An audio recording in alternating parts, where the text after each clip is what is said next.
तो इसीलिए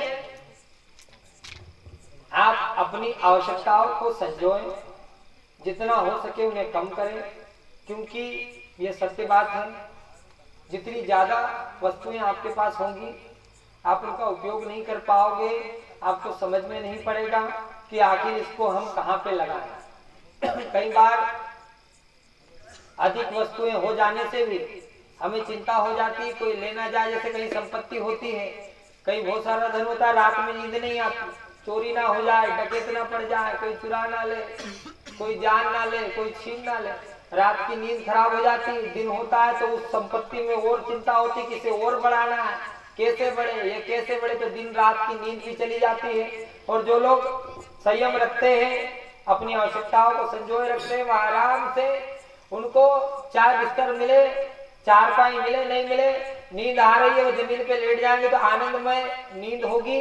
और जब वो प्रातः सुबह काल उठेंगे तो इतनी ऊर्जा के साथ उठेंगे जैसे कोई सबसे धनवान संपन्नवान उनसे अलावा संसार में, पूरे संसार में कोई नहीं है। और अधिक पैसे वाला सो ही नहीं पाता है, जब देखो जब उसकी एक ही रटन होती है, हाय पैसा हाय पैसा। तो आप अपनी आवश्यकताओं को संजोए, जीवन में यह कड़वी बात है लेकिन गहन सच्चाई है। सभी संत इसको कहते हुए चले गए इस संसार से, सभी ग्रंथ उपन्यास वेद भी इसी को कहते हैं कि चाहे जो कितना गरीब है,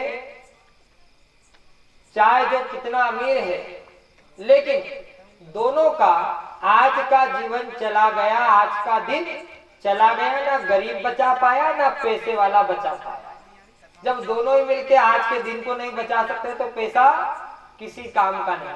पैसा तो तब काम का होता, संपत्ति तब काम की होती, तब आज का दिन जा रहा होता और आप उसको लेन देन करके ऊपर वाले से रोक देते कि एक दिन कम ना करो, हमें एक दिन और ज्यादा देना, एक दिन और ज्यादा देना।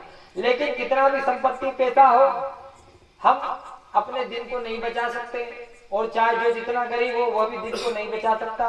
यानी ईश्वर की दृष्टि में हम सभी एक समान आते हैं, ना कोई ऊपर होता है ना कोई नीचे होता है। वैसे अंत समय, मरते समय जिसके पास पैसा नहीं होता वह तो आराम से आंख तान देता है, जय श्री राम, चला जाता है दुनिया से।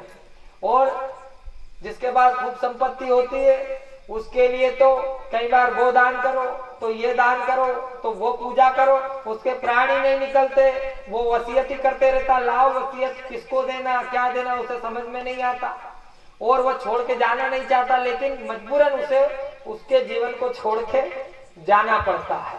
मतलब पैसा यही रुक गया और वह चला गया।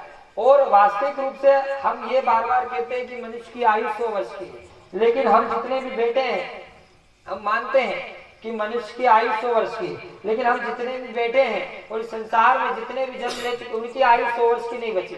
अब यहाँ कोई 25 साल का होगा, कोई 30 साल का होगा, कोई 27 साल का होगा, कोई 27 का, हमने हाथ कर लिया, जो जो जितने साल का हाथ उठा लिया। अभी हमने कहा 25, 26, 27 ऐसे कर लिया, कोई 28 का होगा, 30 का होगा। अब 100 में से माइनस करो, जो 30 का है 100 साल में से माइनस कर दो, बचे कितने साल? 70 साल। मतलब आप 70 साल जीने वाले हो, लेकिन आजकल एक्सपायरी डेट 70 में ही हो जाती है, तो 70 ही मानो। आप 70 में से 30 माइनस कर दो,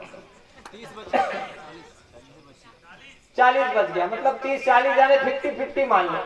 जब भाई आपका आधा जीवन चला गया आराम से, अब आधा मरने के करीब है और आप इस उम्र में चिंता कर रहे हो, हाय पैसा हाय संपत्ति, वो नहीं मिला, वो छोड़ के चला गया।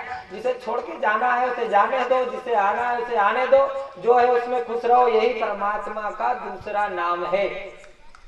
जब तक आप स्वयं आनंदमय नहीं रहोगे, आपके चेहरे पर मुस्कान नहीं होगी, खुशी नहीं होगी, ना तो आपका ब्लड सर्कुलेशन तेज होगा, ना खून तेज होगा, ना आप में गर्माहट होगी, बिल्कुल आप ठंडे पड़ जाओगे। मतलब आप वैसे भी मरे हुए हो। और दूसरों की चिंताएं करना, दूसरों के पास व्यवस्थाओं को देख करके स्वयं परेशान होना, तो वहां पर हमें परेशान नहीं होना चाहिए। हमें यह सोचना चाहिए कि वह हमसे कमजोर आदमी है, इसलिए ईश्वर ने उसकी परीक्षा नहीं ली, उसे बिना परीक्षा के सब दे दिया है, नहीं तो बेचारा मर जाता। और अपने ऊपर यह सोचना चाहिए कि हमारे ईश्वर को हम पर गर्व है, हम उनकी संतान है। वो जानते हैं कि हम कठोर मजबूत हैं, वो कितनी भी परीक्षा ले हम परीक्षा देते रहेंगे, एक दिन रिजल्ट जरूर मिलेगा। तो इसीलिए आपने देखा होगा जो मजबूत हृदय का होता है, कई बार उसके पैर पर ट्रक चढ़ जाए, हाथ पर ट्रक चढ़ जाए, उसका पैर कट जाता है, हाथ कट जाता है, मरता नहीं है। एक जीता जागता उदाहरण हमारे बीच में वीर जी बैठे हुए हिम्मतवान, एक बार जोरदार तालियां हो, जिनका पैर पूरा। भैया एक बार वीर जी खड़े हो जाओ, नहीं हो रहे। तो उसी प्रकार जीवन में हिम्मत को कभी नहीं हारना चाहिए। आप निरंतर प्रयास, क्या करना है आपको?